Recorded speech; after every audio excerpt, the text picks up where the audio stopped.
नमस्कार दोस्तों, हम देख रहे थे हिंदी भाषा का उद्भव और विकास। और हिंदी भाषा के उद्भव और विकास में हमने अब तक बहुत सारी जानकारी प्राप्त कर ली थी और बहुत सारी चीज़ों के बारे में हमने देख लिया था। ठीक है जी, तो ज़्यादा ना बोलते हुए मैं सिर्फ यही बोलूँगा कि आज जो हमारे सामने जिस विषय जो है हमारे सामने तो इस विषय में बात करेंगे वो है बुंदेली बोली। ठीक है जी, तो बुंदेली बोली के बारे में हम देखेंगे कुछ महत्वपूर्ण बिंदु। ठीक है जी, तो महत्वपूर्ण बिंदु में हम देखेंगे नामकरण सबसे पहले कि बुंदेली बोली का नामकरण किस तरह से होता है। ठीक है जी, और उसके बाद देखेंगे हम उत्पत्ति किस तरह से होती है, कौन से भ्रंश के कौन से रूप से इसकी उत्पत्ति होती है। ठीक है जी, उसके बाद कौन से क्षेत्रों में बुंदेली बोली व्यवहृत होती है, बोली जाती है। ठीक है जी, और उसके जो महत्वपूर्ण अगला बिंदु है उपबोलियां, इसकी कौन सी उपबोलियां हैं। ठीक है जी, और इसमें रचित साहित्य किस तरह का साहित्य रचा जा रहा है, कौन सा साहित्य है। ठीक है जी, और कुछ महत्वपूर्ण बिंदु, और महत्वपूर्ण बिंदु में आपको पता ही हम देखते हैं व्याकरणिक विशेषताएं, विद्वानों द्वारा दिए गए कुछ नाम। ठीक है जी, जो महत्वपूर्ण विशेषताएं होती हैं उनको हम देखते हैं। तो चलिए शुरू करते हैं हम सबसे पहले नामकरण से। तो मैं इनको मिटा रहा हूं और नामकरण से हम देखते हैं। ठीक है जी, शुरुआत कर रहे हैं हम नामकरण से। तो नामकरण की अगर बात करें तो मिटाने में कुछ प्रॉब्लम हो रही है। अगर नामकरण की बात करें तो झांसी, छतरपुर, सागर और छा। ठीक है जी, ये मैं आपको बता रहा हूँ इसके नामकरण की संबंधित है। झांसी,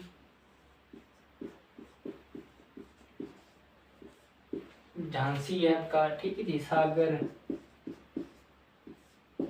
झांसी, सागर, छतरपुर,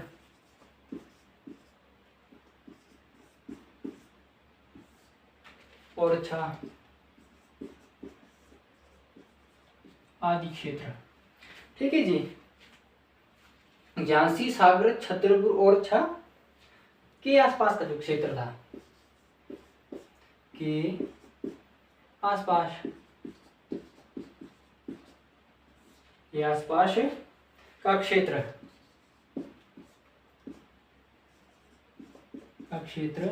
बुंदेली राजपूतों, जो मैं लिख रहा हूँ आप इसको लिख लेना क्योंकि ये महत्वपूर्ण परिभाषा और इसके नामकरण से संबंधित किस किस तरह से बुंदेली बोली का नामकरण होता है उसको बता रहे हैं। ठीक है जी, आसपास का क्षेत्र बुंदेली राजपूतों,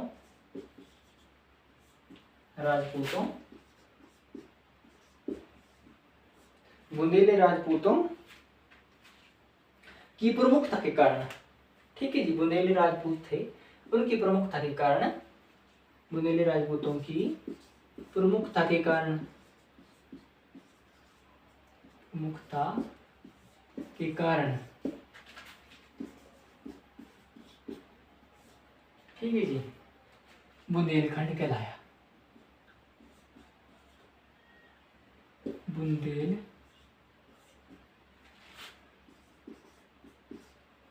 कहलाया। ठीक है जी, और इन क्षेत्रों में जो बोली बोली गई उसको बुंदेलखंडी कहने लगे। ठीक है जी, तो जो इन क्षेत्रों की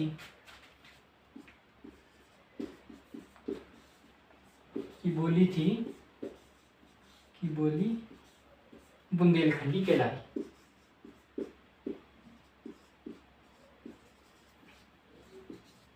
या बुंदेली कहलाई। ठीक है जी, बुंदेलखंडी या बुंदेली कहलाई। ये हो गया नामकरण से संबंधित कि किस तरह से बुंदेली का नामकरण होता है। ठीक है जी, तो आप इसको लिख लीजिए क्योंकि मैं इसको जल्दी जल्दी मिटा रहा हूं और आगे महत्वपूर्ण बिंदु उत्पत्ति है उसको हम देखेंगे। ठीक है जी, तो नामकरण इस तरह से होता है बुंदेली बोली का। ठीक है जी, तो मैं अब इसको मिटा रहा हूं और हम देखते हैं उत्पत्ति के संबंध में। ठीक है जी, तो क्या एक बार मैं परिभाषा को फिर से बताता हूँ आपको कि नामकरण की जो परिभाषा है विद्वानों द्वारा दी गई है या जो भी इसका बनता है कि नामकरण की उत्पत्ति किस तरह से होती है, तो हम कहेंगे कि झांसी, ठीक है जी, उत्तर प्रदेश में पड़ता है, सागर, छतरपुर और छा के आसपास का क्षेत्र बुंदेली राजपूतों की प्रमुखता के कारण, ठीक है, बुंदेली राजपूत जो थे उनकी प्रमुखता के कारण बुंदेलखंड कहलाया। जो क्षेत्र था वो क्या कहलाया, बुंदेलखंड। और जो इन क्षेत्रों की बोली थी, ठीक है, इसको बुंदेलखंडी या बुंदेली के नाम से जाना गया। ठीक है जी, तो नामकरण हमारा खत्म होता है। अब हम अगले बिंदु उत्पत्ति को देखते हैं। तो मैं इसको मिटा रहा हूँ। मिटाने में कुछ प्रॉब्लम आ रही है, ज़्यादा जोर लगाना पड़ रहा है मेरे को मिटाने में, तो ये भी एक समस्या बन गई है मेरे लिए, तो समय लगेगा इसके लिए। अब देखते हैं उत्पत्ति।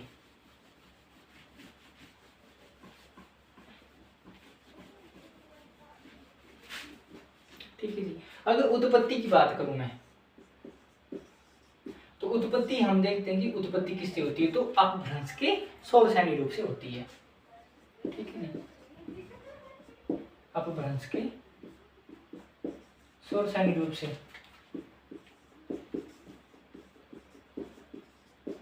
सौरसेनी रूप से।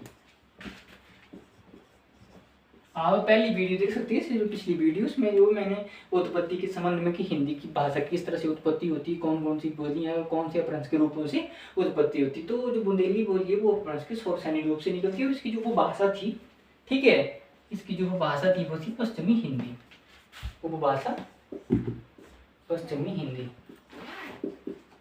ठीक है जी, इससे उत्पत्ति होती है। ठीक है जी। अपभ्रंश का कौन सा रूप था, सौरसेनी रूप, और सौरसेनी अपभ्रंश की जो भाषा थी वो थी पश्चिमी हिंदी। ठीक है जी।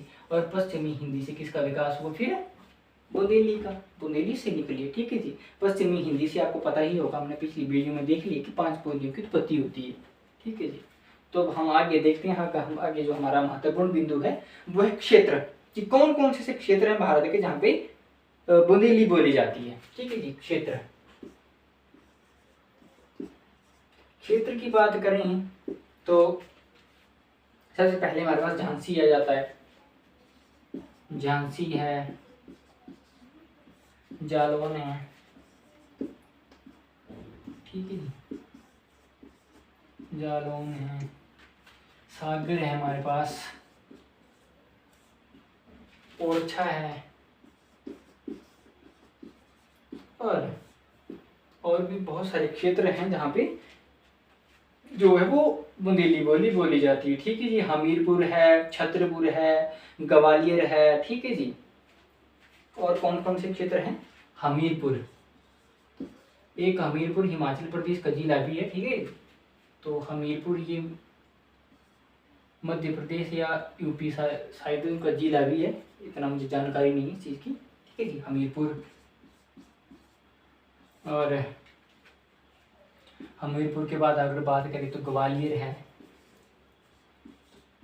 होशंगाबाद है। ठीक है जी, होशंगाबाद, होशंगाबाद, होशंगाबाद है। ठीक है जी, आप इसको लिख सकते हैं, होशंगाबाद हो गया। और नृसिंहपुर है, नृसिंहपुर, नृसिंहपुर इत्यादि क्षेत्र, इत्यादि। ठीक है जी। तो इन क्षेत्रों में जो वो बुंदेली बोली जाती है। ठीक है जी। कौन कौन से क्षेत्र हैं, झांसी है, जालौन है, सागर, ओरछा, हमीरपुर, ग्वालियर, होशंगाबाद, नृसिंहपुर। ठीक है जी। इन क्षेत्रों में बोली जाती है बुंदेली। अब उसके बाद हम अगले बिंदु पे जाएंगे, क्योंकि समय का भी अभाव होता है हमारे पास। ठीक है जी, क्योंकि वीडियो फिर बड़ी बन जाएगी और आप बोर भी हो जाएंगे देखते देखते। तो आगे जो हमारे पास इसका जो अगला बिंदु है उपबोलियां। ठीक है जी, इसको मैं मिटा देता और हम आगे देखते हैं उपबोलियों को। उपबोलियां जी, ठीक है, मिटाने में उपबोलियां देखते हैं हम कि उपबोलियां कौन कौन सी है बुंदेली की। ठीक है जी, हम देखेंगे उपबोलियां।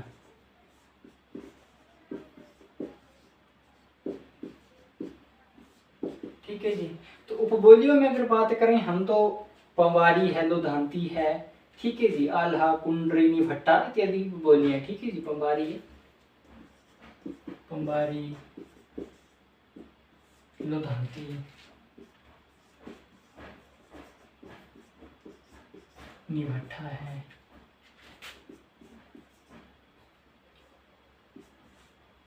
निभट्ठा, निभट्ठा हो गया आपका। फिर उसके बाद अगर बात करें तो आला। ठीक है जी, आला आपको पता ही होगा, जो परमाल राष्ट्र होता है उसका जो जो ग्रंथ था परमार्थ रस आलाखंड, उसको आलाखंड के नाम से भी जाना जाता है। और इसी के आधार पर जो बनाफरी बोली से उसको आला भी कहते हैं, ठीक है। जिस बोली को इसी के आधार पर आला कहने लगे थे, ठीक है जी, तो उसको आला भी कहते हैं। आला, आला यानी बनाफरी बोली, ठीक है जी। इत्यादि बोलियां थी, इत्यादि बोलियां इतनी ही आप देख लीजिए, ठीक है जी। इत्यादि बोलियां थी, ठीक है जी। ये उपबोलियां हैं बुंदेली की, ठीक है जी। अब हम जो इसके बाद हमारा महत्वपूर्ण बिंदु है वो है साहित्य, ठीक है जी। कौन सा महत्वपूर्ण बिंदु हमारे सामने आ जाता है? साहित्य। तो अगर साहित्य की बात करते हैं हम, ठीक है जी, तो साहित्य में हम सबसे पहली बात करें तो अभी मैंने बात करी आला की, ठीक है जी। तो आपको पता ही होगा आदिकाल का जो रासो ग्रंथ था परमार्थ रासो, ठीक है जी। तो ये जो बुंदेली की बोली है बनाफरी उसमें रचा गया था, ठीक है जी। किसमें रचा गया था? बुंदेली की उपबोली है ये बनाफरी, और कह सकते हैं कि बुंदेली से संबंधित ही था, ठीक है। तो ये बुंदेली में ही आ जाएगा आदिकाल का आलाखंड, ठीक है जी। सबसे पहले लिखेंगे आलाखंड, आलाखंड, आलाखंड हो गया आपका, ठीक है जी। उसके बाद आपने देखा होगा ईश्वरी के भाग है, ईश्वरी के भाग हैं, ईश्वरी के भाग, ठीक है जी। ये बहुत महत्वपूर्ण है, आप ये समझना चाहिए इनको कि किस तरह से कौन कौन से साहित्य रचे गए हैं, ठीक है जी। और इसमें ज़्यादातर लोक साहित्य ही हमें देखने को मिलता है, ठीक है जी।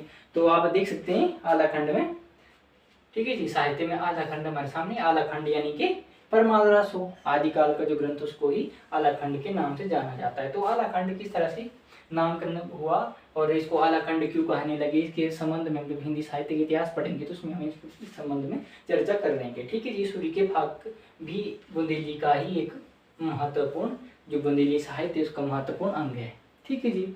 अब इतना अगर हमने देख लिया, इसके बाद हमारे सामने जो अगला बिंदु है वो है महत्वपूर्ण तथ्य। और महत्वपूर्ण तथ्य में आपको पता ही हम क्या क्या देखते हैं, ठीक है जी। तो मैं इसको मिटा रहा हूँ और हम देखेंगे महत्वपूर्ण तथ्य। ये ओकार बहुधा बोली है। सबसे पहले तो क्या कहूंगा मैं, ये ओकार बहुधा बोली है। महत्वपूर्ण तथ्य,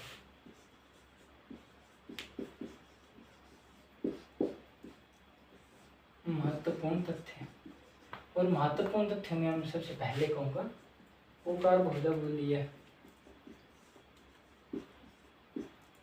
ओकार बहुधा बोली,